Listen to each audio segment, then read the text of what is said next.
देखिए, भारतीय जनता पार्टी के अगर बयानों को देखेंगे, पिछले 10 साल से केंद्र में भारतीय जनता पार्टी की सरकार है और छत्तीसगढ़ में भी सरकार थी। ये तो पिछले 10 सालों से खत्म कर रहे हैं, अभी तक खत्म हुआ नहीं। ये सिर्फ चुनावी भाषणों में ही, कागजों में ही नक्सलवाद को समाप्त कर रहे हैं। जमीनी हकीकत बिल्कुल उल्टा है।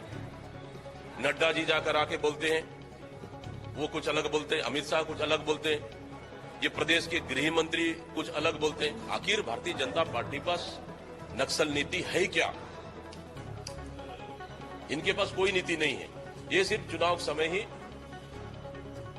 गरीब जनता का, आदिवासियों का वोट लेने के लिए इस तरह का बयान जारी करती है और इस बयान से बिल्कुल मैं इत्तेफाक रखता हूं। 4 सीटों पर चुनाव हो चुका है, इन 4 सीटों पर कांग्रेस अपने आप को कहां देखती है और मजबूत मानती है, तो वजह क्या है? पहला चरण और दूसरा चरण के बाद 4 सीटों का मतदान हुआ है, रिकॉर्ड वोटिंग हुआ है। मैं धन्यवाद देता हूं क्षेत्र के मतदाताओं को। इस समय मतदान देश में नई सरकार बनाने के लिए हुआ है। इस समय मतदान सरकार बदलने को लेकर हुआ है और इस समय मतदान कांग्रेस के पक्ष में हुआ है। और पहला और दूसरा चरण में देखें, 4 सीटों पर कांग्रेस जीत रही है और हमारा फोकस तीसरे चरण की ओर है 7 सीटों पर, और 7 सीटों में भी हम मजबूती के साथ चुनाव लड़ रहे हैं।